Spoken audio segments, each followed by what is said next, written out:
You're listening to the Back Home Network, presented by Homefield Apparel.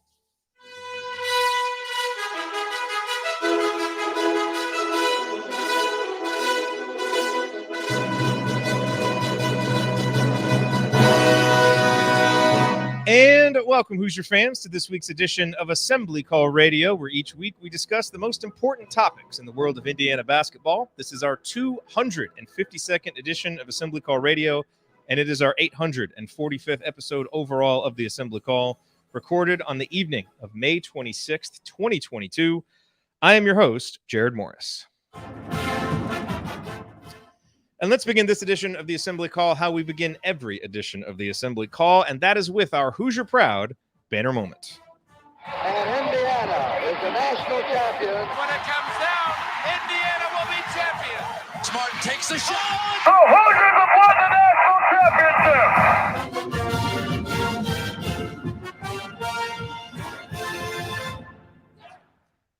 This week's banner moment occurred on Tuesday when Trayce Jackson-Davis addressed the media in the aftermath of his announcement that he will be returning for his senior season in Bloomington. What became clear from Trayce's comments to the media and on the Hoosier Hysterics podcast is that he is approaching this season with a newfound commitment to outspoken leadership that we haven't really seen from an IU player since at least 2016, when Yogi Ferrell completed his own circuitous evolution from highly touted freshman to unquestioned senior leader, with a couple of up and down but educational seasons in between. Granted, off-season talk is cheap, and all that ultimately will matter is how Trayce performs on the court and to what extent his teammates actually follow his lead. But I'm not sure IU fans or IU's coaches could have hoped for anything more than what they heard from a resolute, mature, and thoughtful Trayce across roughly 2 hours of comments this week. We'll be discussing some of his more notable comments in this week's episode, but there's one I want to highlight right off the bat. Quoting Trayce, "I was either going to the draft or staying at IU, so I wouldn't consider the NIL to be a big reason why I stayed, even though I know there's probably going to be money there and opportunity there, which I'm blessed to be in that situation. Obviously, I'm going to use it to my advantage, but I'm here to play basketball, and I'll finish my degree." Unquote. Personally, my biggest fear when I heard about Trayce's unfortunate COVID issues is that he might be returning to IU with a sense of resigned disappointment. Like, well, I got screwed by bad timing, couldn't show my skills to the NBA, but at least I can go back to college and make some money while I bide my time until next season. Or that with all the stories of guys making X amount of dollars via NIL, that his eye might wander a little bit. But based on Trayce's comments, and to be fair, every action he's ever taken in an IU uniform, that fear proved unfounded. The biggest takeaway from his comments are that he is coming back with 2 feet firmly planted in Bloomington for all the right reasons. And he's thinking about not just how he can make the most of the season for himself, but how he can help his teammates and coaches make the most of their season together. It's been a long time since we've heard a player talk like Trayce did this week, and it's a clear indication that this is shaping up to be the first truly player-led team we've had in a long time. If you're looking for reasons to buy into the emerging preseason hype about this group of Hoosiers, history suggests that Trayce's full embrace of his role as leader should be right up at the top of the list. All right, now let me introduce my co-host for this week. Andy is off. Ryan is unfortunately battling COVID. He said there's a chance he might pop on, so I sent him the link. We'll see. But here with me is the founder of Delphi Bracketology and a longtime high school basketball coach in the state of Indiana. He remembers the days when a movie cost $1. Heaven help you if you ever decide to pop your collar. Play hard, but remember, fake hustle is a crime. He's the coach and it's Sony Time. Coach, it is Sony Time. What's on your mind? Wow, what an interesting week for Indiana basketball with the comments from Trayce and from Coach Woodson that we're going to get into later today. You couple that with the scheduling news that we're going to also talk about the next year's schedule against Arizona and Kansas, and then you add the tournament with UConn and Texas and Louisville, and the talk that Coach Woodson had of getting the Louisville series and working the Kentucky series.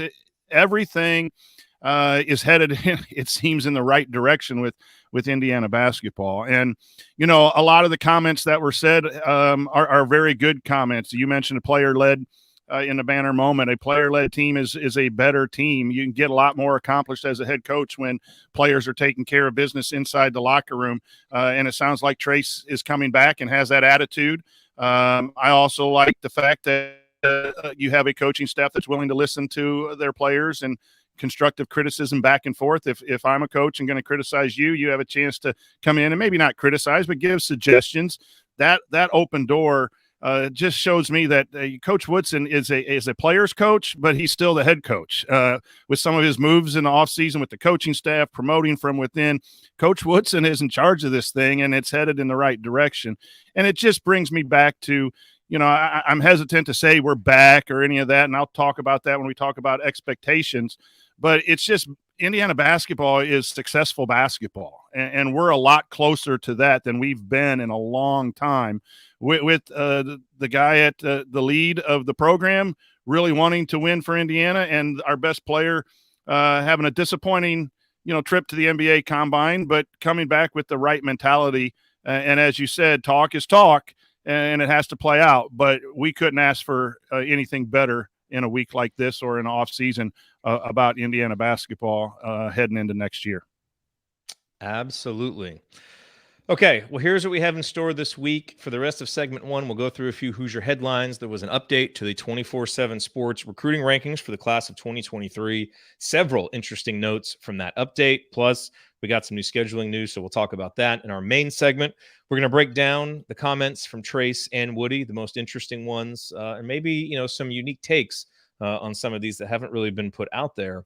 And then in segment three, as we do, we're going to answer a bunch of the questions that you all submitted. We got some really good ones, and so we will answer all of those. That is coming this week on Assembly Call Radio. But first, before we get to that, it is time to talk about the presenting sponsor for the Back Home Network. Home field apparel, wear one for the team. That's right. Our friends at Home Field Apparel. This edition of the Assembly Call, just like all episodes on the Back Home Network, presented by Home Field Apparel, where they have the largest collection of vintage IU apparel that you will find anywhere. They've got beloved logos from IU's past, and that is what they do. They go and they look through the archives for pretty much every school. They find all the coolest logos, and they bring them back. And what I love is when they launch the school, they spend like the entire week celebrating that school's history. Like, there's a real respect that Home Field has for the fan bases and for the schools that they're doing this. And I kind of feel like they're developing this really unique community of college sports fans that love to celebrate the traditions of other schools, which is great because at the end of the day, that's what college sports is all about. And so not only are their designs great, I just think their ethos and their mission are great.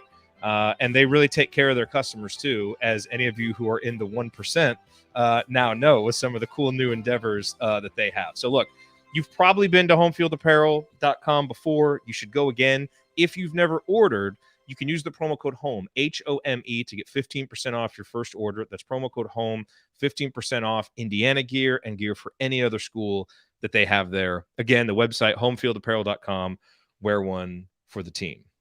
Coach, you probably should stop buying things. I'm worried about you guys keeping the house. And hey, he's got a spot where you can go see all your past orders, and holy cow, I had to scroll down. I've ordered so many times from like Home Field. A separate database and storage just for coaches' orders. Yeah, my goodness. That's hilarious. But yeah, good stuff. Okay, so let's kick it off real quick with the schedule note. So obviously we've talked a lot about the 2022 schedule. We got an interesting note about the 2023 schedule, Coach, which is that Indiana is going to headline the 2023 Empire Classic, which that's in New York. Is that in Brooklyn? Do they play that in Brooklyn? I'm not sure. I think, yeah. I don't recall. It's up there, but it's going to be UConn, Indiana, Texas, Louisville. We don't know what the matchups are going to be, but just another event where Indiana's there with, some other prominent names that have, obviously some historic names with UConn and Louisville, but teams that have been pretty successful in the recent past too. So another just good opportunity for this hopefully revamped Indiana basketball program. We'll see as we go throughout 2022, but if they're on the track that we think, they'll be ready for these games. And hey, the more of these, the better, as far as I'm concerned, in the non-conference. Yeah. I liked the Crossroads Classic because Indiana had played, Notre Dame and Butler before in the regular season before they had the Crossroads. But getting out of that has really opened up my eyes, and I think a lot of people's eyes that may have liked the Crossroads to, man, it's going to be fun watching these games against some of these big guys and getting into a classic like what we have now in 2023. It's not next year. Make sure everyone, when I saw it come out, I thought maybe it was an addition, but this won't be until 2023. But those are the kinds of things that, again, Indiana basketball is successful basketball.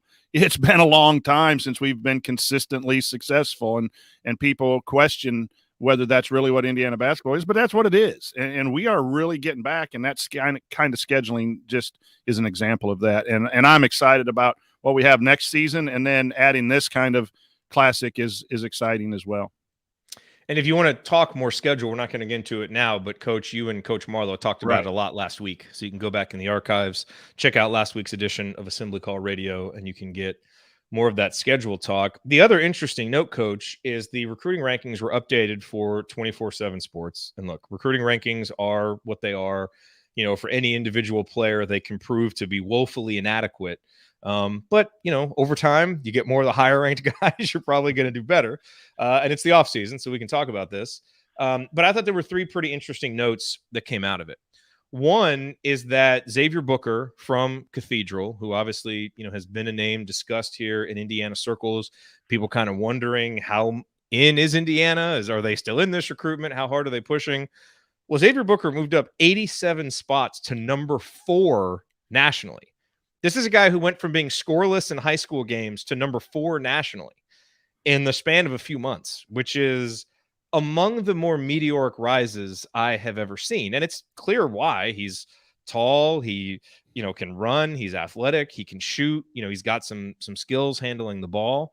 I think for a long time, everyone's been able to see the talent, and it kind of feels like, this spring AAU season, grassroots, season, he's really been able to kind of put it all together and show off what he's able to do. So he moved up to number 4. We will see how much Indiana, is in this recruitment. I don't think anybody really has a great idea of that right now. But the other real interesting note, I thought, is that a number of prospects that Indiana got in on that were unranked or were ranked really low. And it's kind of one of those, it's like, okay, Indiana offered a scholarship to this guy, and you go, look, he's unranked, and you're kind of like, okay, what's going on here? A lot of those guys shot up the rankings. So Arrington Page is one. He went from unranked to number 59. By all accounts, it sounds like Indiana's in a good position with him. TJ Power moved up 65 spots to number 56. Cohen Carr moved up 66 spots, I think, into like the 60s. And so these are all guys that the staff identified and has, worked hard to build a relationship with that really went up, the charts. And so, I think it's interesting. So much has been talked about with Xavier Booker, and, maybe he had a couple of bad games in front of Coach Woodson, and, why hasn't Indiana pushed harder? We may end up looking back on that one and wondering if they missed the evaluation there, or if they just didn't handle the recruitment right or whatever. But then you look at some of these other guys, and it does seem like the staff has a knack for finding some of these guys that are about to blow up and getting in early. And really by knowing what they're looking for, which, when you look at guys like Page and like Carr, are good athletes that kind of have the frame and the measurables that you want. And they're kind of coming into, learning how to also play the game. And I think that's why as those guys' skill level and production caught up with their athletic ability, their rankings rose. So Indiana's in a good position. I think whenever you have a guy who's number 4 in the state, he's the number 4 overall player and he's in your state, you want to get him. That remains to be seen. But Indiana does seem to be in a pretty good position for some of these 4-star types in the like 40 to 80 range, like Page and like Power and like Carr, that are the kind of guys who can come in and be 3 or 4 year building blocks for your program to go along with Ja'Kai Newton and Gabe Cupps, who we'll talk about in a second. So I'm just curious your reaction to some of those rankings jumps from the guys that Indiana's involved with. Yeah, I find it fascinating too. I also wonder if it is a result of Indiana recruiting those guys or other big schools recruiting those guys. I don't know that kind of job of how you go and recruit, but I think if someone's off the radar and all of a sudden Indiana or a bigger school's there, you're going to go watch them as a ratings personnel, and then you watch them play. So that could be be some of that. But I think it speaks volumes that Indiana gets in before they bounce. They maybe missed the bounce with Booker, but they've hit the bounce with some of these others. And then you also wonder with some of the guys that have already committed that still have some time to be ranked, the Newton and the Cupps dropping a few spots. If, again, that's okay, they've already made that decision. There's some gaming that goes on with the recruiting rankings too. And you're absolutely right. You want to get more higher recruits than lower recruits, but there's some gaps. Your 30th and your 48th, it looks like there's a big difference there, but really they're not. And what I think this coaching staff does a good job is they're trying to find a fit. In their first full recruiting this year, they got a bunch of athletes who can shoot, score, and drive. That's what the way Coach Woodson wants to play. I think they're really good in identifying what kind of player they want, irregardless of the rankings. And I think that's what you see here with those young men who weren't highly ranked now popping. I think that speaks volumes for, again, where we're headed with this kind of staff right now. Yeah, so we'll keep an eye on those guys. As one of our chat mob members mentions here, Jamie Kaiser, another guy who went from unranked to 78. He has an IU offer. And you're kind of seeing a couple themes emerge here for the open scholarships in this class. One is Indiana wants to get a big guy with some athleticism, Page, Booker, those guys would obviously fit there. And then they want shooting. Stojakovic's kid, Kaiser, Dunlap, some of these other guys that they're looking after, they want wings who can shoot for obvious reasons because we need to upgrade the shooting. The two guys that Indiana has committed, Ja'Kai Newton and Gabe Cupps, who I think all Indiana fans are rightfully excited about because of the players and people that they seem to be. Ja'Kai moved up 30 spots to number 80, and it kind of feels like that could have been even more if he hadn't been hampered by nagging injuries. Gabe Cupps dropped 17 spots to 107. I know there were, a few events where he maybe struggled to score quite as much, as he has. Trust me, that does not dampen my enthusiasm for that kid one bit. He's exactly the type of winner that you want to have on your team. And so, again, I don't think there's a big difference between 90 and 107. Now, there's a massive difference between 87 and 4, right? Yeah. So, that's a huge difference because basically what they're saying is, okay, Xavier Booker is a potentially program-changing recruit. Now, just because someone moves up there doesn't mean that they're guaranteed, to fulfill all the promise that they have. And I think that's one of the big questions about Xavier is he going to do that? But he's a young kid. I mean, he's still, coming into his own and learning, how to put all his talents and skills to good use. So, these are young guys. It's just one snapshot in their evolution as players. But for those of us in the offseason, kind of tracking this and interesting in recruiting, it's at least interesting to see and to track. And certainly to see, where these IU targets move up or down. Any other thoughts on Indiana recruiting, Coach, before we move on? No, I think the Booker kid really impressed me the one time I saw him live at the state finals. Just smooth and a lot of ability to get better. So you can understand how the young man jumps that much and would be a tremendous get for Coach Woodson. But when you jump from 87 to 4, everyone in the country is going to be going. And then it just opens up, where does this young man want to go? And that's just going to complicate things for Indiana to get him. The Newton kid, some of the highlights he had from the start of the summer, you can envision him coming in and playing some of that point guard. We like the way X played down the stretch. You see the potential for Ja'Kai to be that eventually with his ability to play pick and roll. So the recruiting is a piece of comfort with me in this program right now. It's one that I'm on record saying I don't spend a lot of time studying, researching, and watching. So I just trust Coach Woodson to know here's the type of player I want, and I'm going to go get him. And then once they sign and commit, then I'm all in and rooting for them and going to watch them maybe play if they play in the area. But I think Coach Woodson has a really good handle on recruiting. My only other note on recruiting, I think it was Zach Osterman who tweeted this out, the salaries for Indiana's assistant coaches. And I believe, someone correct me if I'm wrong, but I believe Kenya Hunter got a raise of 25 to 50K up to 375. I believe Coach Ya also got a bump up to the same salary as Kenya, or maybe a little bit below, but it was at least very similar. And then Brian Walsh, I think he's making 225, something like that. At what point should we start the Kenya collective?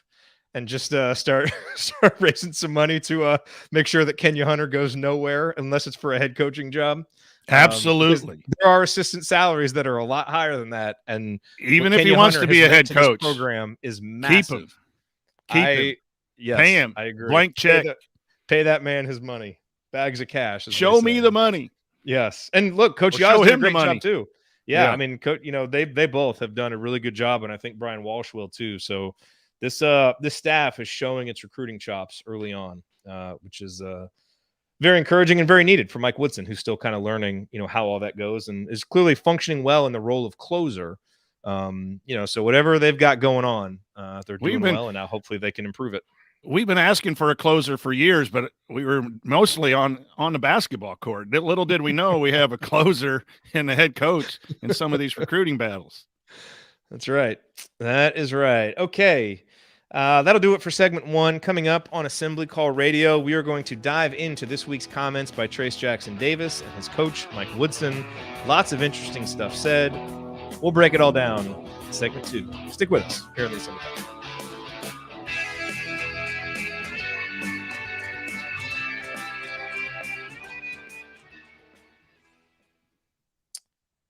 All right. Hello, everybody. What's up, chat mob? Great to see you all here. Wonderful to see you. I get AJ Moye vibes from Ja'Kai Newton. Like not the exact same type of player, but like right energy. Like I just feel like he's going to be kind of a fan favorite type. Tough. I like that guy. Hey, we got to be on our best behavior. Libby's in the chat. Libby's in the man. Okay. Libby's in the chat. We got to be on our best behavior. Well, and Valerie's in the chat, man. And Jen was in Bloomington, and I didn't even get a phone call for dinner. Jen, come on now. I mean, seriously, I'd have driven down. I'd have even bought dinner for Jen. Yeah. What's up with that? Come on, Jen. What? And this is probably the best chat mob we've ever had. I think the last 8 comments are from women. It's an all-star. the smartest sequence of chats that we've ever had. We got the golf pro in here in Kent. Yeah, that's right. That is right. Oh, man. That's great. All right. Can the Mavericks extend this series? I see they're down 4 points to the Warriors right now. Probably not. But hopefully they at least make it a game. These playoffs, these conference finals have been blowout city. Yeah, not that compelling. Okay, let's dive into this because there's a lot to break down here. Here we go.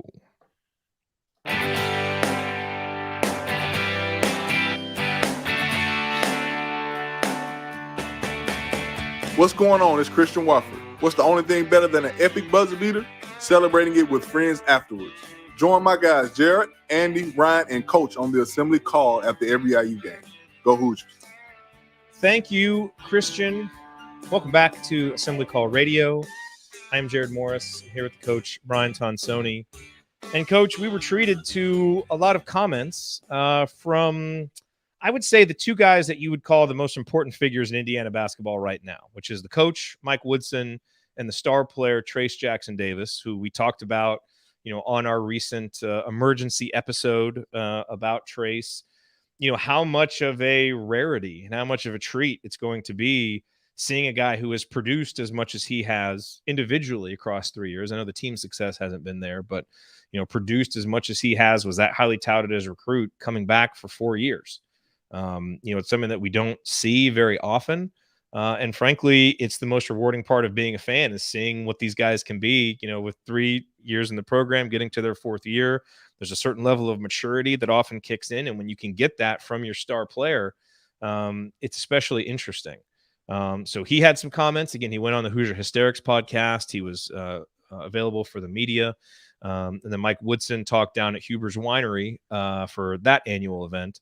So I am curious, and a lot of ink has been been spent already talking about some of these. So we don't need to rehash all the comments because I think people have a pretty good understanding of what was said. But I'm curious what stood out the most to you. Like, what were the comments that when you were listening to it, when you were reading from either one of them, where you're like, whew, okay, that's good, bad, for whatever reason, what was the thing that really stood out the most to you? Well, there was so much. That's a hard question to really answer, because there's not one thing I disagreed with that TJD said or Coach Woodson. It was all stuff that you like to hear, and as media members, we're glad to hear all that.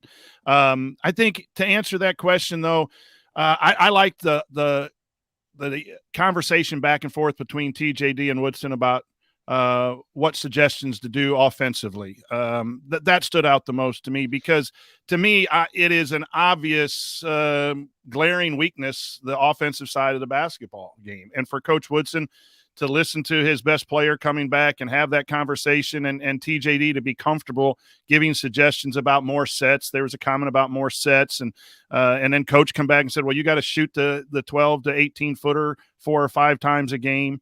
I believe that's true. The 4s and 5s have to be outside threats in today's college basketball game. And then TJD saying that, hey, can we mix up practice a little more? We had the first team versus the second team. We got to get used to playing with people. To Coach Woodson saying, if I play people, I expect them to make shots. So, the combination of all of that, it speaks of the underlying purpose of this summer is to get better offensively. And yet you have Coach Woodson saying, I'm not giving up my defensive principles. We're always going to work on that. That's winning basketball. That's no guarantee. I'm not talking Final Four or Big Ten championship here. And everyone has a game plan in the summer. Even the worst teams in college basketball have a game plan in the summer. But those are the things that stood out to me, is that a team that works together, talks together, tries to solve problems together, instead of just one person having it their way, is a program that has the potential to grow the most. And IU has to grow. I know we have high expectations, and that was some good talk in our community about the fairness of the expectations. I think Indiana's in a great place, but they have that growth that needs to be. But it seems to me the comments that stood out the most were about that offense. That meant the most. Yeah, speaking of the offense, it's interesting kind of the back and forth between those two about shooting. Because Trayce at times makes it seem like, well, Coach really wanted me to be down in the post, kind of focusing there. And Woodson's basically saying, hey, you've got the green light to shoot it anytime you want it. And it's interesting kind of trying to triangulate, okay, what's the actual, does Trayce feel fully comfortable shooting? Because he doesn't, like in the games, he doesn't look like a guy. And I think he mentioned this, that there were times, he'll get the ball, out at the elbow or with some space and didn't even look at the basket. And a guy who's comfortable shooting is naturally going to look at the basket and see if there's a shot there. And you're most open when you first catch it. And he said he got that from the training sessions, that he's the most open and to look for your shot first. And then you do secondary action when the defense takes away your shot. If you're capable of hitting, which Coach Woodson believes he's capable of hitting, you have to be aggressive as a shooter. And Coach Woodson even mentioned that, Jared, with the other shooters, that they got to be, believe they're going to knock it down. And the confidence piece of it is a big part that sometimes we forget. Hi, Ryan. Hey, guys. Joining us live from San Diego, it's Friar Tuck. Do not get too close. Padre. I am a volcano spewing coronavirus right now. So, oh boy, how you feeling? Better. Over the last, I was actually asleep. That's why I didn't come on right away. The fatigue has been the worst part, and the body aches. But other than that, I had a really bad cold, and fever got to like 102.5 on Tuesday, and then since then it's been gradually better. So, not terrible.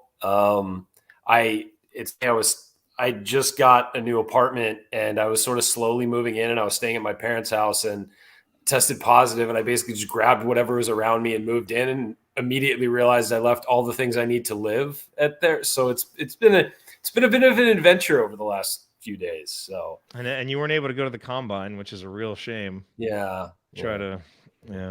Well, all right. So let's get your thoughts. The comments from Trayce Jackson-Davis and Mike Woodson this week. The question I posed to Coach.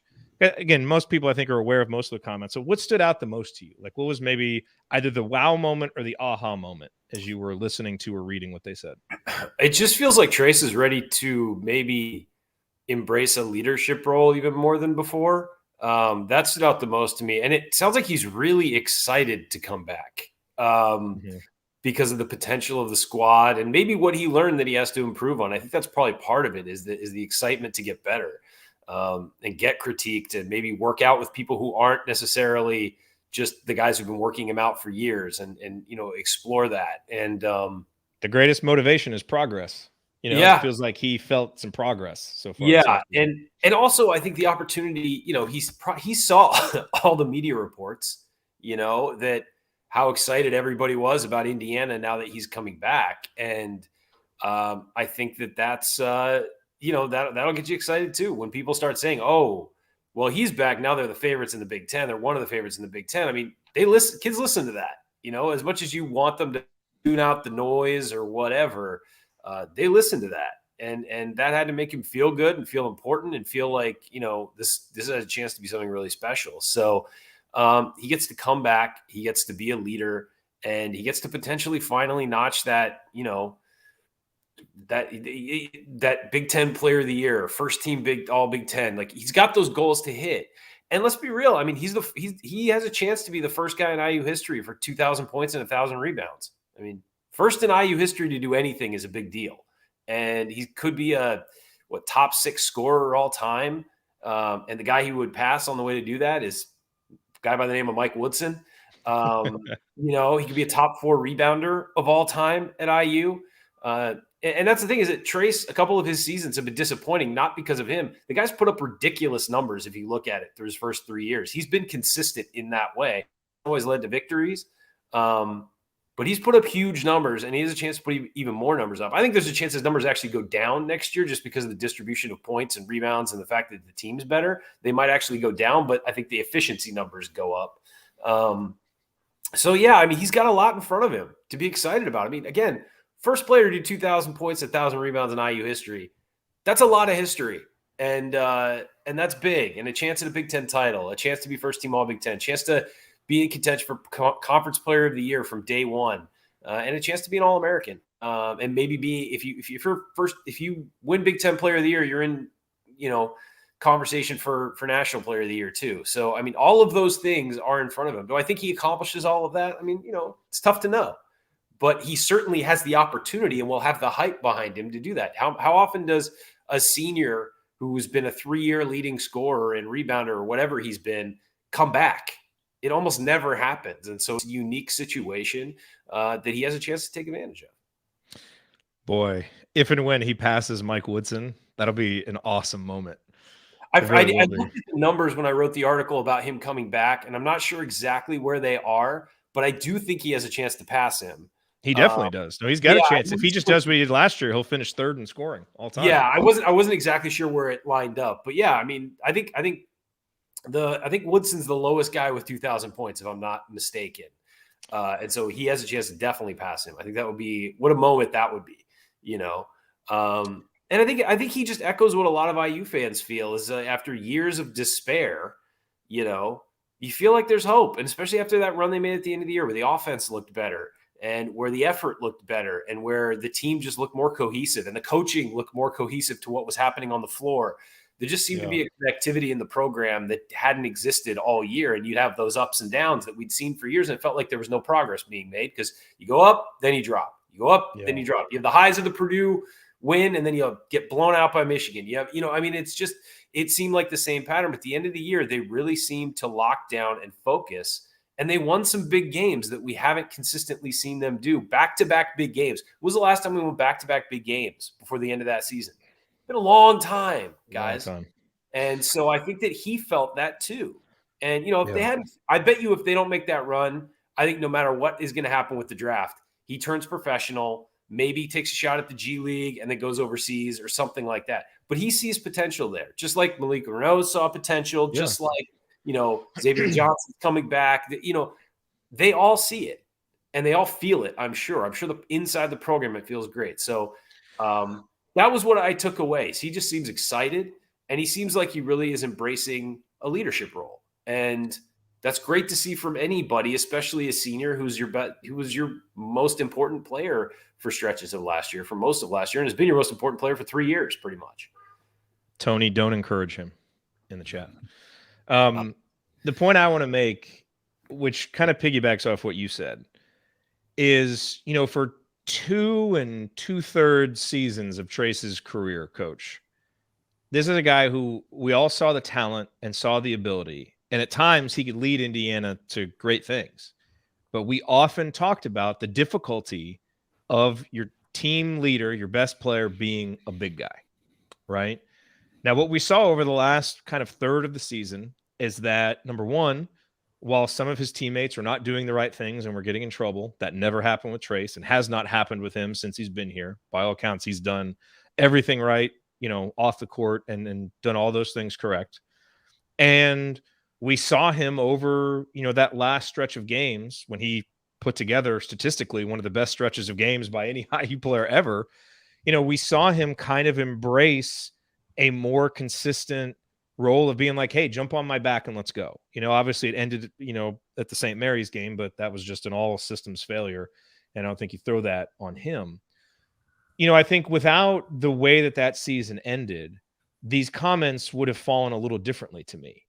As, okay, I mean, the comments would still be meaningful. The words would be the same, but it would be, okay, but are you ready to be this guy? Because we've seen him be inconsistent and we've seen him bring different energy levels to games. And if you're going to be the leader, you can't do that. Like in 2016, once that team got past Maui, Yogi didn't do that. He was the same guy every single game. And I know it's a little bit different from a point guard to a center, but that's really the last kind of example that we have of a 4-year guy kind of assuming this level of leadership. And so, I buy into this more because of what we saw from him over the last month. And I wonder if that's part of the enthusiasm he has for this leadership, which to Ryan's point is spending an offseason getting better, maybe hearing some different feedback, feeling like he's got some different things to do, even though it's his 4th go around. He's got some different skills to bring out. And he seems like a guy that maybe figured out a little bit about leadership from, the last third of the season on. And maybe his teammates learned a little bit about something about him too, where they will take these comments in a constructive way, as opposed to, man, you're kind of the guy who's been inconsistent for 2.5 years. But now he kind of showed over the last, that last third of the season, hey, I'm healthy. I'm ready to go. This is a different guy. But that's what's going to be interesting. And now is he's laid down the gauntlet, and he owns this season now. Maybe even more so than Mike Woodson, actually. Trayce Jackson-Davis owns this season, and he can't be the guy that struggles a little bit in and out of games. He's got to be the guy that brings it all the time. And we see guys mature, and I think he's fully capable of doing it. But that's going to be the interesting thing to me to watch, is if he's truly ready. And if he is, and if, part of his motivation is he said these things and that's going to drive him, it's going to be great for Indiana basketball. If he struggles and maybe he's not backing up the words, that could lead to things in the locker room where it's like, hey, you're talking the talk, but you're not walking the walk. And that to me is an interesting storyline as we watch this season. He sounds like a guy who's ready to do it, and I believe him, but there's still that, little wonder of, are you really truly ready to be this dude? And can that come from a center? And really be as effective as we want it to be. Your best player needs to be your hardest worker, your most consistent player, and your highest energy guy. And he has now laid down the gauntlet that he has to be that. And you're right. There were times when he wasn't that, even though he was the best player. And that was some of the criticism that we had. So he's made that. My concern more than anything was it was made publicly. And there's some interesting things sometimes that stuff's better said in the locker room and left in the locker room. And a player-led team is better than a coach-led team, because if the players take care of the locker room, like Trayce is saying he's going to, which is good, that's a good thing, because it frees up the coaching staff from having to do a multitude of things. They can strategize, they can coach, they can do those things. So there's not one thing I have a problem with what Trayce said about making sure they don't go out and mess around and get in trouble and no more chances with certain behaviors and all that. Everything was perfectly said.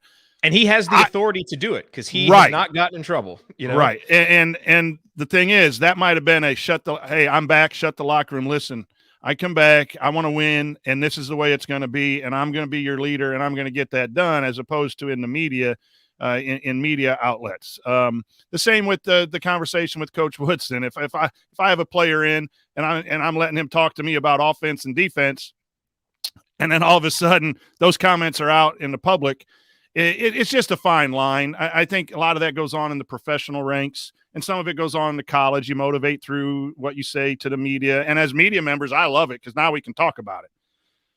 but sometimes it might have been best just to keep that in-house a little bit. And I don't think that there's going to be a problem. I'm not predicting a problem. It's just that's a different take on this whole week of messaging. Is I think there are ways to say what he said without saying kind of the details of what he said. We saw some reaction from some former players on Twitter without naming names. Then there gets to be a whole conjecture of who he's talking about and what he's talking about and those things. And there can be a lot of good from that. There also can be some struggles from that, because team chemistry is as a coach, you can try to manage it, but sometimes the slightest slivers can either make it better. A situation like this can make team chemistry better and move the team or that same sliver can make it go a different direction. And I just, those are things that when I heard it, I kind of cringed a little bit and said, maybe that was best for I'm going to get in your face in the locker room as opposed to public with the media. Yeah, you and I disagree a little bit on this. I had no problem with that stuff being public, just because a lot of us who follow this program closely have heard plenty of whispers over the years about this being a problem. And it's been an issue at a lot of schools. It's not like it's just at Indiana, but certainly has been a problem. And he has, by all accounts, never gotten into that. And I think laying down a bit of a public gauntlet there might be good to basically say, look, enough of this nonsense. We are here for a purpose. I'm back for a purpose, and you got to get on board. And by saying it publicly, they got to follow through with it now. I mean, imagine if a story comes out where it's like, hey, this guy's got in trouble twice and they didn't do anything. Well, then what was all that offseason talk about, right? Like he backed them into a corner, and I'm okay with that. And I think maybe for Tom Crean and Archie Miller, having a player talk like Trayce Jackson-Davis did probably wouldn't have gone well, because I don't know that those guys were secure enough in what they're doing to handle it. But Mike Woodson, coming from the NBA, where you have to treat a guy like Carmelo Anthony like he's the most important part of the franchise, that's kind of how Mike Woodson is treating Trayce, And so I think Mike Woodson will be able to handle it and keep it in perspective and still not have control of Trayce, but be able to rein him in and make sure that he's channeling that energy in the right way, while kind of letting him say things, because this is him exerting his authority. And, and I think, Trayce is he's grown into it gradually. So I think because of the particulars of Woodson's background, I think it'll be okay. And by letting him say it publicly, he now has to show up, because now Coach Woodson doesn't have to show him stats on how bad he's getting beat by Kofi Coburn in order to motivate the young man. Trayce is motivating himself by making it a public record. He's got in front of his teammates and fans and everyone, he's putting it out there. So I see where you're coming from. I just that's the way I run my classroom. Whatever goes on in this classroom stays in this classroom, because we're a family and we take care of that business.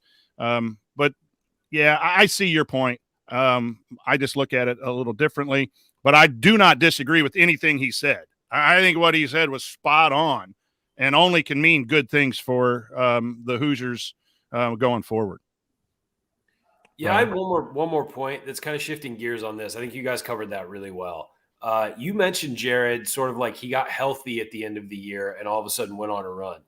Yep. The interesting thing about this year is that if Trayce was banged up last year, he still had to play 30 minutes. This year, that's not going to be the case. If he's banged up and is not going well, he's got reinforcements where it's not like, hey, we're benching you. It can be like, hey, take a longer rest. Like if your hip's bothering you, if your back's bothering you, we're going to put Race at the 5. We'll put Malik in there. We'll put Jordan Geronimo in there. We'll mix it up. We'll drop somebody to the perimeter. Like there are options now, whereas it felt like last year, either he or Race or Trayce had to be on the floor at the same time, or one of them had to be on the floor at all times, or else the game was over. They were going to get run out of the building. And it just feels like there's all these combinations you can now present. I would bet that Trayce and Race will be on the floor a lot together, because they seem to like playing together, and they were two of the better players this year. But you've got options if Trayce is not 100%. And we've seen him not be 100% a few times during his career, it's a long season. So much is expected of him on both ends of the floor. He's going to get worn down. He's going to get banged up. He's not a robot. He's a human being, and the body can only take so much, especially in the Big Ten.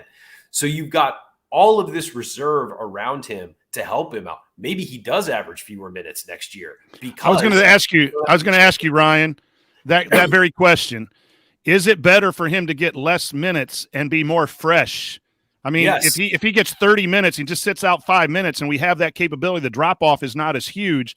Now he plays even better with less minutes because of unequivocally, yes, because there's now depth. I mean, when there's not depth, you have to go. The other thing is early in the season, he's not going to have to play 38 minutes against Marshall or whoever. I mean, you play Kansas, he's going to play most of the game. I mean, you play the good teams, of course. You use him for that because those games mean something big down the road. But you've got these guys who you got to give minutes to now. You brought Jordan Geronimo back. You got to give him minutes. You brought Malik Renault in, 5-star guy. You got to give him minutes. These guys didn't come here to play 5 minutes a game. They came here to play.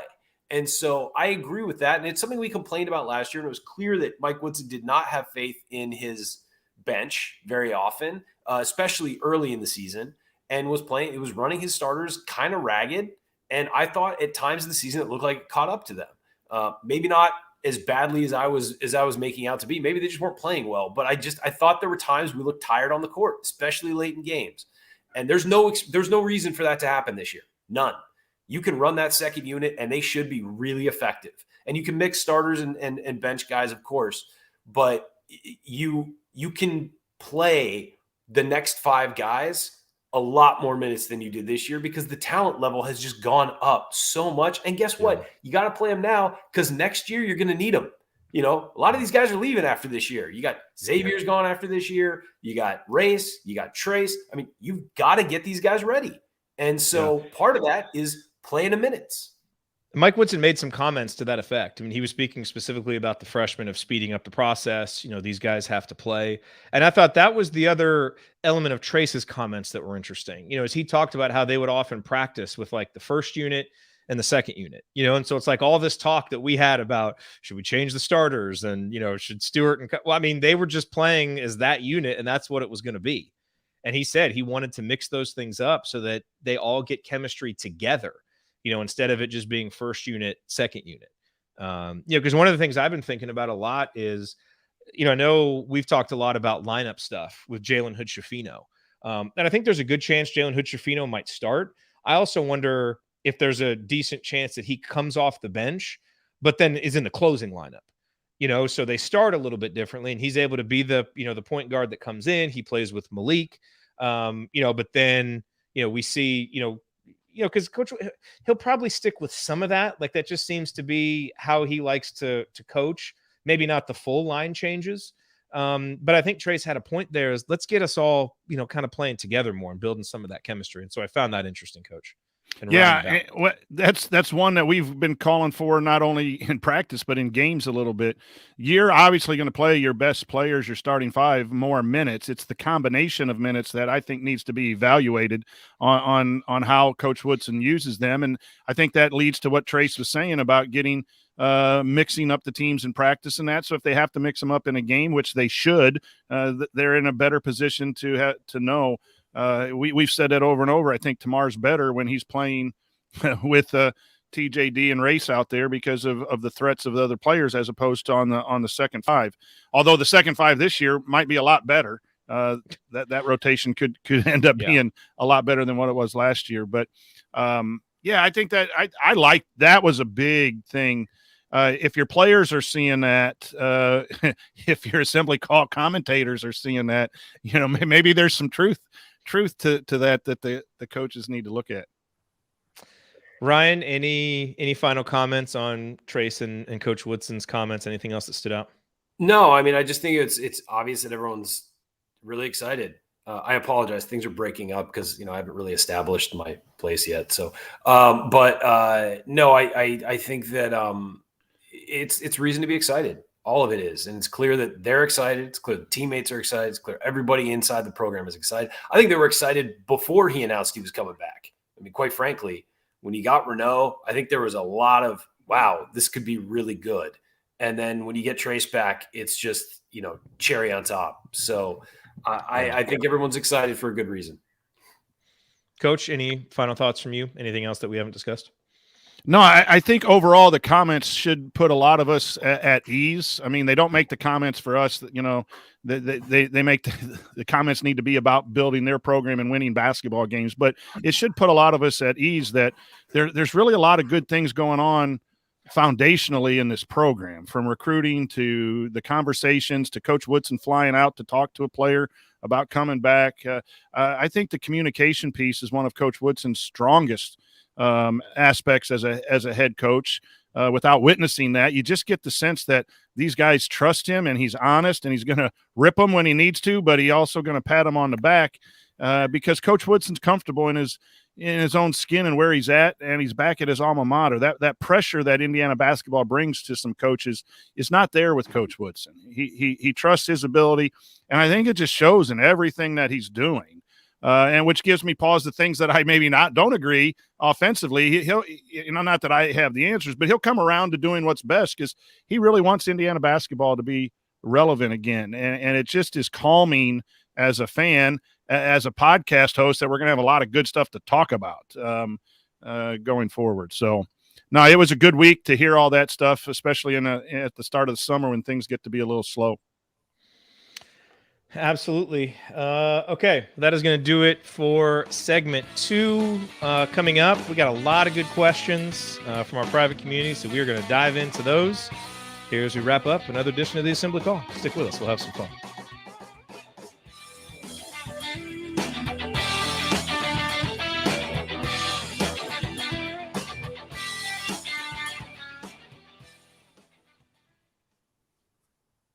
Oh, it's I fiddle with stuff while I'm talking. Ryan, before you go, do you have any Xavier Booker commentary? We talked about him in segment 1. I think I talked about it last summer. I thought that kid was going to blow up. I mean, just from his versatility as a big man, I just thought that was going to happen. And it's happened. And, it would have been great to secure his commitment a long time ago. It sounds like Indiana kind of dropped the ball there a little bit because of a certain former assistant coach I won't refer to. But it just seemed like Ron Felling. Damn. What? Ron Felling? Yeah. No, it seemed like they had a real opportunity there and kind of blew it, and that opened the door for everybody else, and everybody else has rushed through that door. And it's gotten to the point where, I mean, IU is still in contact with him and everything, but they're going to look at other centers because they don't think they're getting him, and I don't know if that you can always bring it back on a recruitment, but Xavier, there's a reason he jumped to where he did, and it's the potential, man. And it's as high as anybody in the class, I think. Just what he can do at that size. He's not always consistent. He has some motor issues and all of that. But you look at that dude's size and his athletic ability and what he can do on the floor and his skill set, and you're just like, man, that's going to be a tough miss when it happens if they don't get him. Like, that's just a tough miss, especially with Trayce leaving and Race leaving. That'd be real fun to have him and Malik Renaud down low. I'm very pessimistic at this point that they have a chance. All right. Well, I can't hear anything, so I got to go, guys. Get better, dude. I can't. Yeah, I broke up. I'm sorry. All right. See you, man. All right. Well, we'll hope that recruitment turns around. But either way, I think we'll be okay. You win some, you lose some, Right. in recruiting. That's right.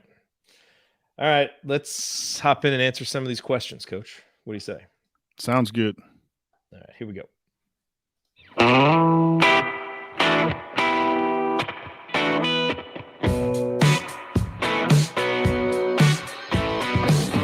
What's up, y'all? It's Devontae Green giving you the green light to watch Assembly Call after every IU game. Just don't listen to their opinions about shot selection.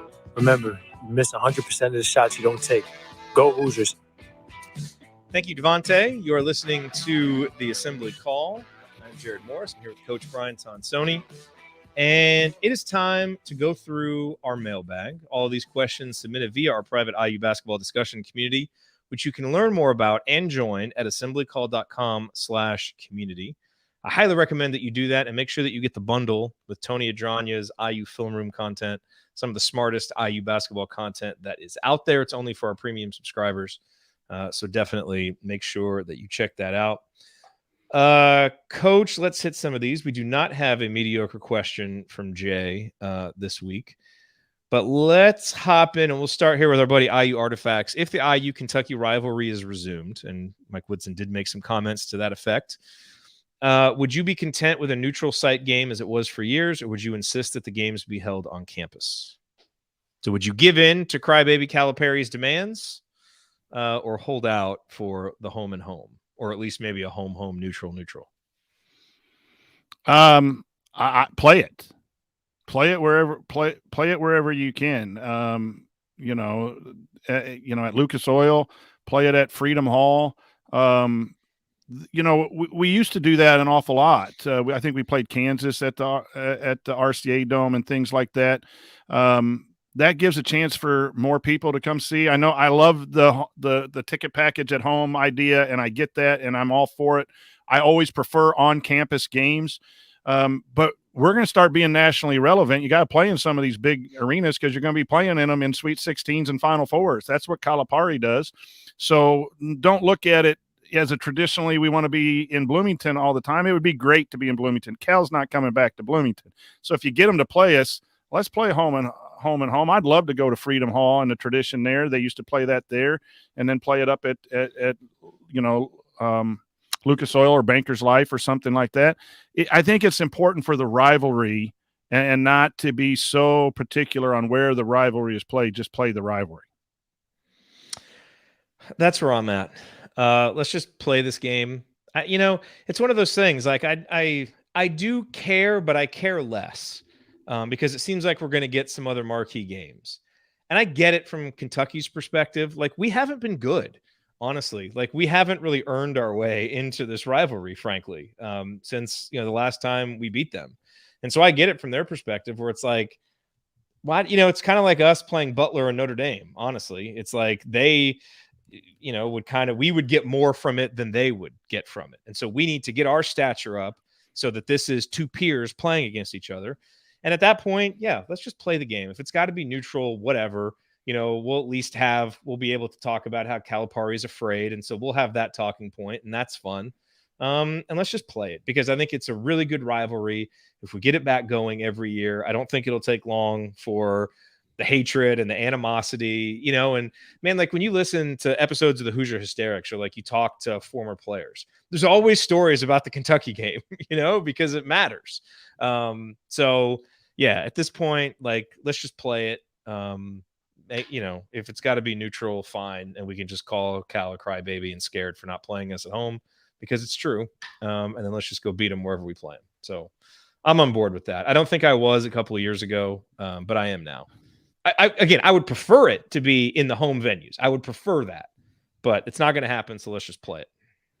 News flash. Indiana has taken the lead, 8 seed over 1 seed Maryland, 5-4 in the top of the 10th with runners still on. So your Hoosiers are battling from the 8th seed last spot in the baseball tournament.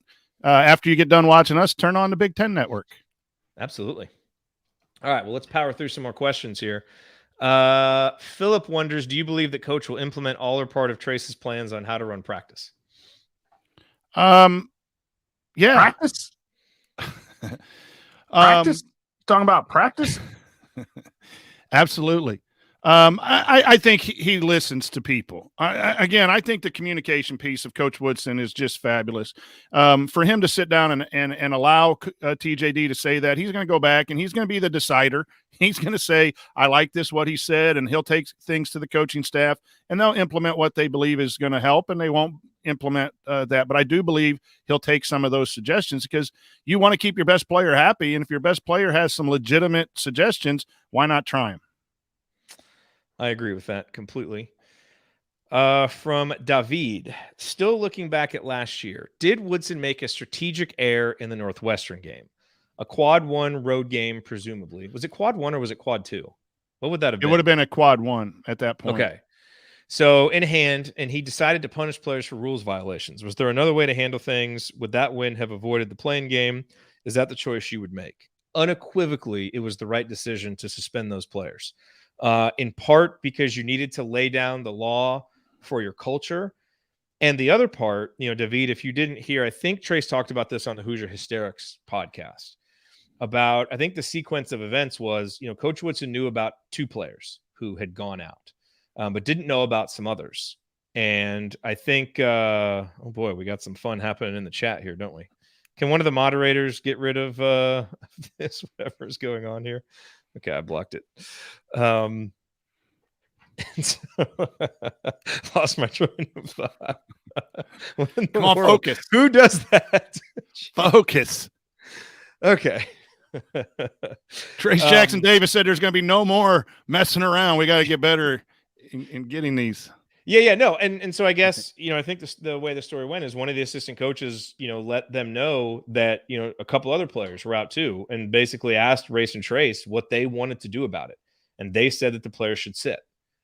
And so I think at that point, if you don't, you lose credibility with your leaders, right? Now, if you have a whole team where everybody's going out and doing stuff, then maybe you don't lose that credibility. But if you have a couple of guys who want to do things the right way and expect for there to be consequences to actions, and as the coach, you don't put those consequences in, you're going to lose the authority in the locker room, and I don't think that's a program Trayce would have wanted to come back to.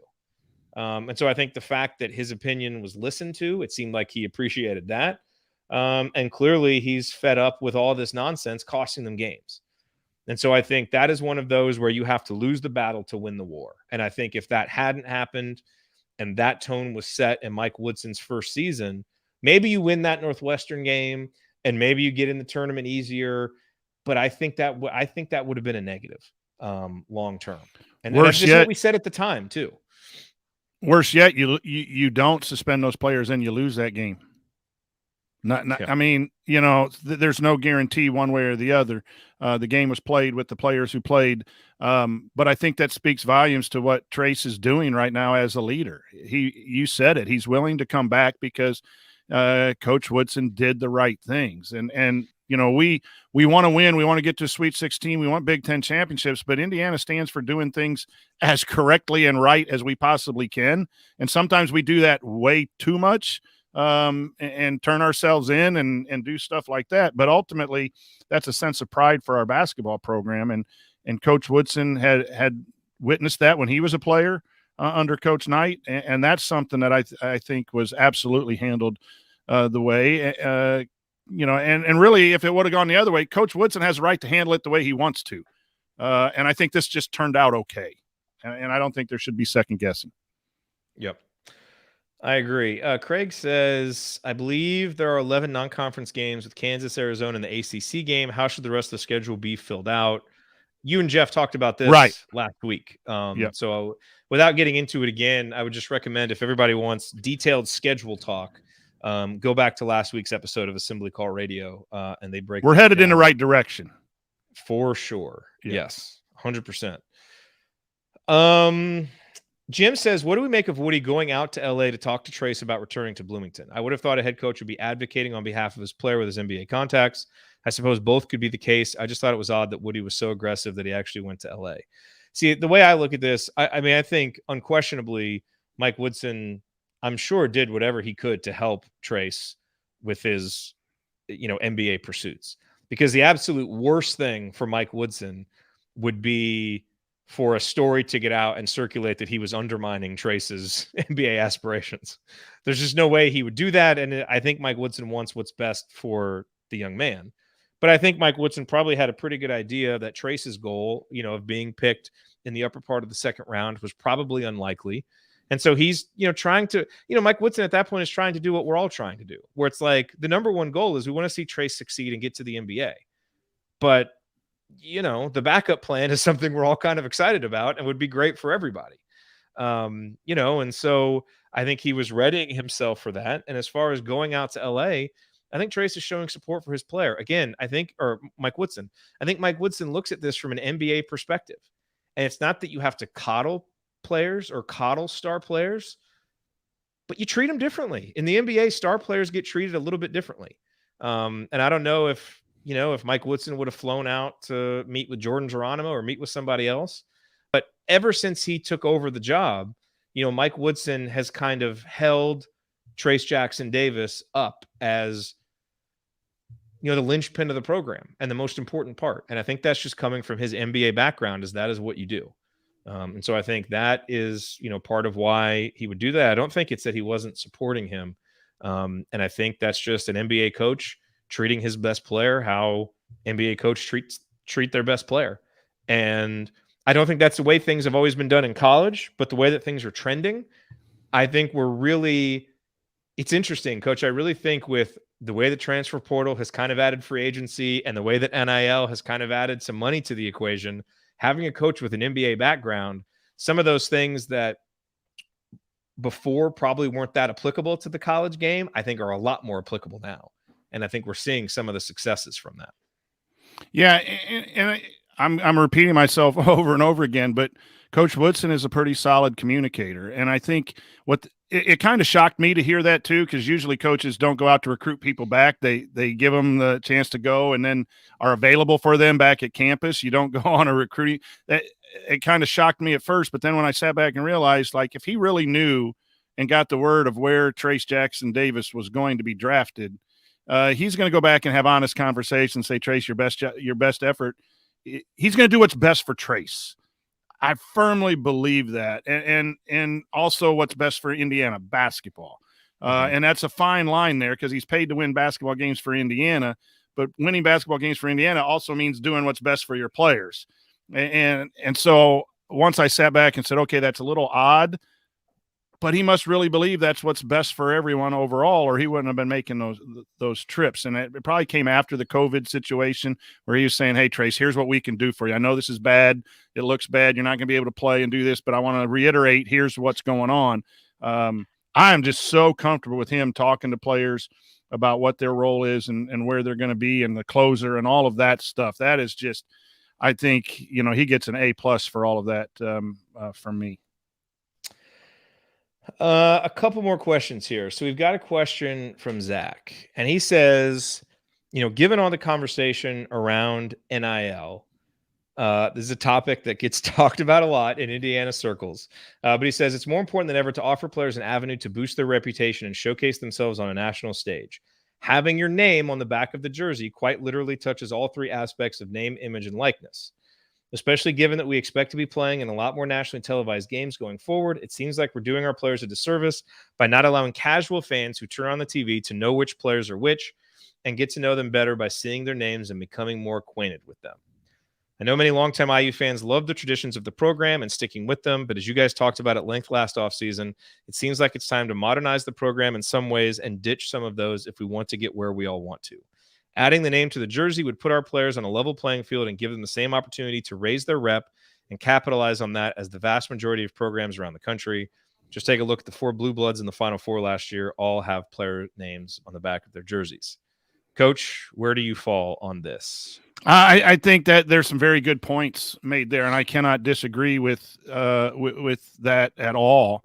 I'm a traditionalist. I'm old as heck, so I don't like the names on the back of the jersey because I still think you play for Indiana University, and in basketball, your face is shown, your numbers in a program. You have a digital program. I think people can find out who you are a lot easier than a football or baseball or that. So I disagree, but totally respect and think the comments are right.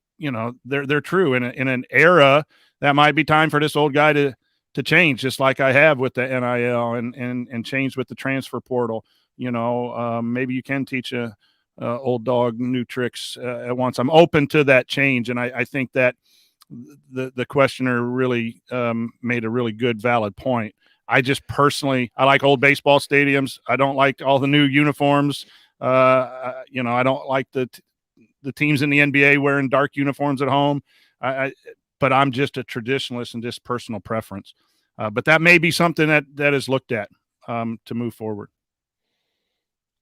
My personal preference would be to not have names, just because I appreciate the tradition. And I get this whole idea, at Indiana, we play for the name on the front, not the name on the back. But I mean, look, there have been Indiana teams with no names on the back of the jerseys that have played for themselves and been selfish and not had that teamwork. And there's plenty of teams that have their names on the back of the jerseys and they play just fine for the name on the front. So, I don't really know that symbolically it does anything. And I think if your culture is so flimsy that a name on the back or not is going to change it, what have you really built? So those arguments to me don't carry a whole lot of weight. I like the tradition element of it. But I do think the name, image, likeness part of this changes the equation. Because there are, and I don't remember who's doing this, but there's a jersey thing happening, and I don't remember exactly what it's going to be, but I know there's some schools that are part of this. I don't know if Indiana is going to be one of them, but where they're going to start like selling jerseys and allowing players to get a piece of that. And I think if you're going to sell jerseys, you need the player names on the back, right? Because if it's if this is a number 40 jersey, are you buying Cody Zeller's jersey or are you buying Calvert Cheney's jersey? And so I think as players are allowed to do this now, and as they're allowed to make money from this, you're going to want their names on the back. So I do think it changes it. I do think it is an impetus to do it. And I think, those of us who have really grown to love this and grew up with the no names on the back, I understand how we might feel a sense of loss, but I don't think the program itself, as it modernizes, would actually experience any sense of loss. And I think there might actually be something to gain. So this is one of those where, kind of like the Kentucky series in a certain sense, where I'm trying to put aside what I would prefer and try to think about what is best. And I think in this case, it's probably going to be best moving forward to have the names on the back of the jerseys. I won't like it, but I do think it's best. So that's what I would say. All right, we've got just a couple more here. One is from the great Bob Thompson, who does our music, and he wants to add a new segment. He didn't send me any music for this new segment, so I guess we'll have to see if it catches on. And we kind of already have this because we take a question from Jay every week. So it's a little bit redundant, but Bob is calling this the dumb question of the week. And his submission is, did Sampson really do that much damage to the program?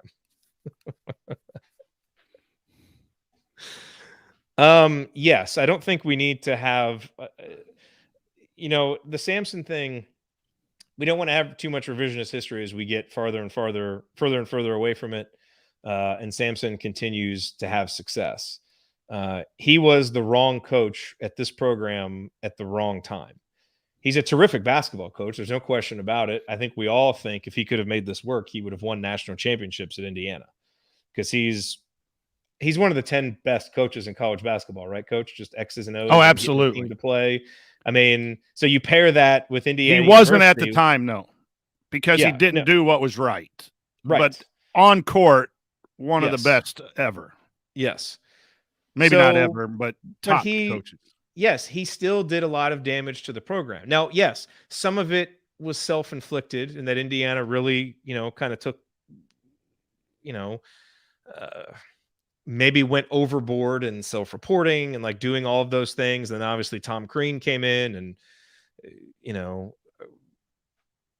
got, rid of the roster and like truly started over.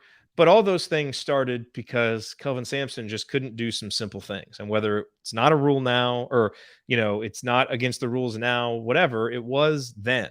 And he just didn't, it was just a bad fit. And so, he got that ball rolling down the hill and it went where it went. And, that second season, that was a team that could have potentially competed for a Final Four. And we've really been in the wilderness ever since. So did he do all the damage to the program? No, I think there's probably parts of it that were self-inflicted, and it's kind of felt like Indiana University ever since firing Bob Knight has kind of been searching for what its identity is going to be and how much it wants to fully embrace athletics and all of those things. But Sampson definitely did a lot of damage to the program. And I don't think he should be let off the hook for it, even though, whatever, everybody can have their own opinions on how much of a grudge to hold and whether you root against him when you see him on TV and all that stuff. But yes, I still think he did plenty of damage to the program. You agree? Do I have that right? No, I think that's clear.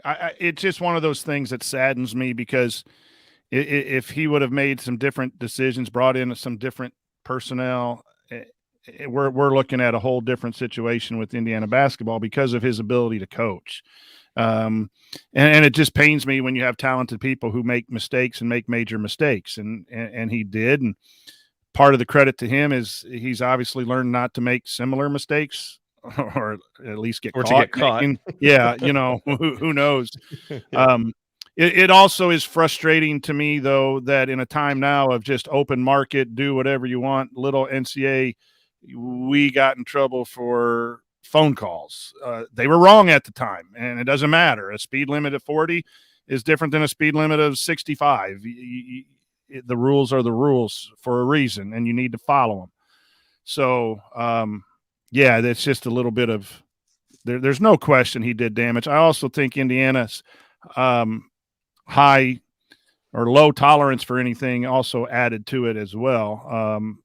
But it's just an unfortunate circumstance. 5 or 6 years after Coach Knight, there was a lot of things that went on during that time that caused the difficulties.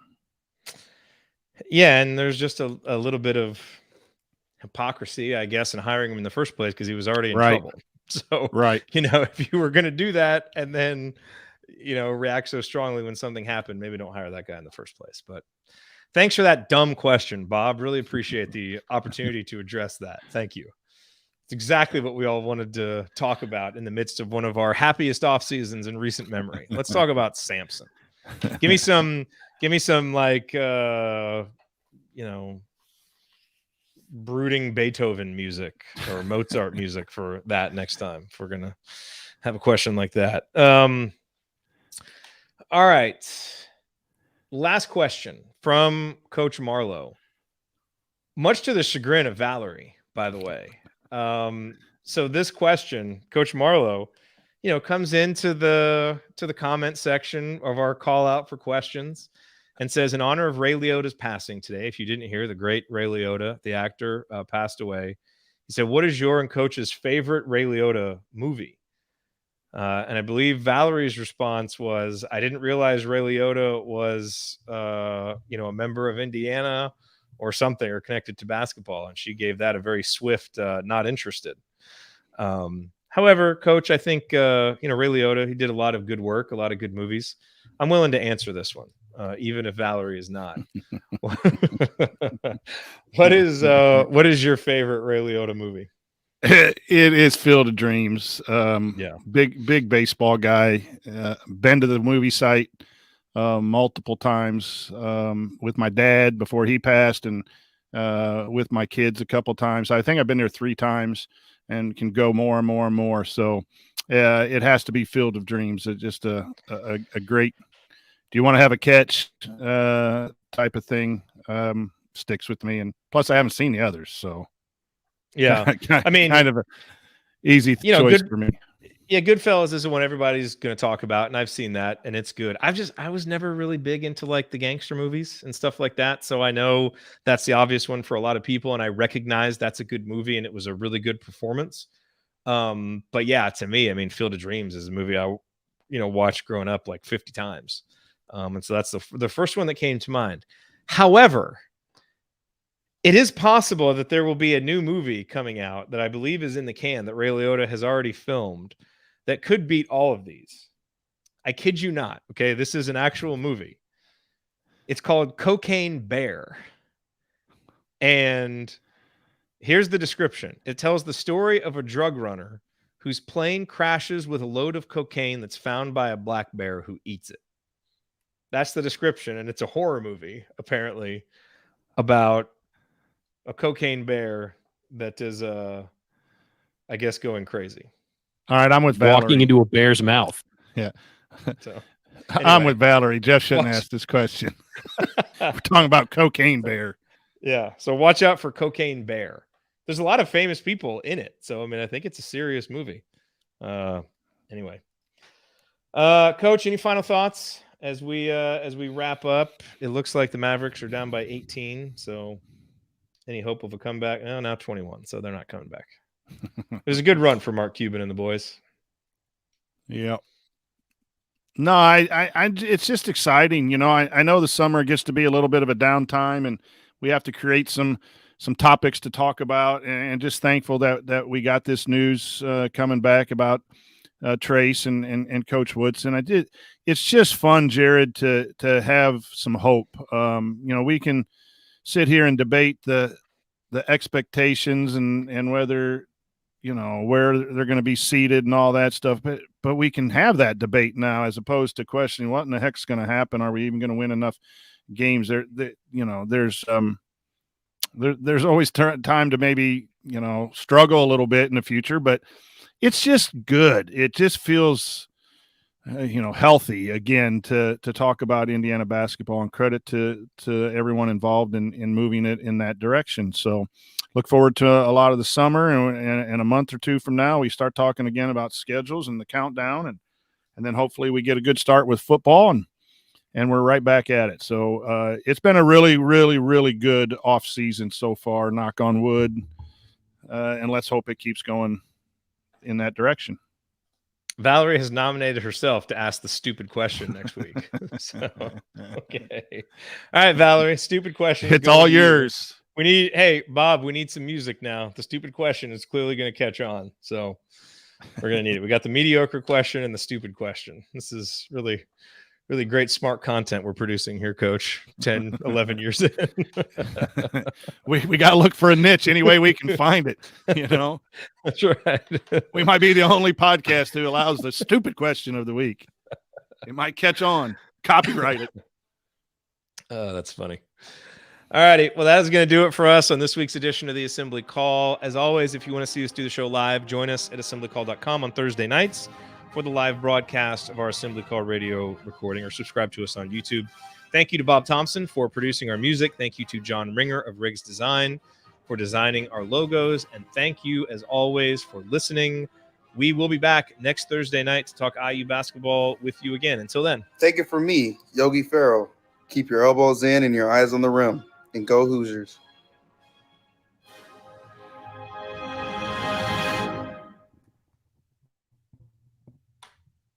And Kathy and Jeff have a new episode of Doing the Work coming on June 4th, it looks like. So always tune in to that. The women's basketball team is going to be fun next year too. Football? Yep. Thoughts on football, Coach? I don't have any yet. Usually by now I do. I've kind of floated away a little bit. I do know the schedule came out, and the first two games are night games, which are always good for us tailgaters. A lot of time to meet and greet, and trying to buy some new equipment for the tailgate spot, including a margarita dispenser or a daiquiri dispenser.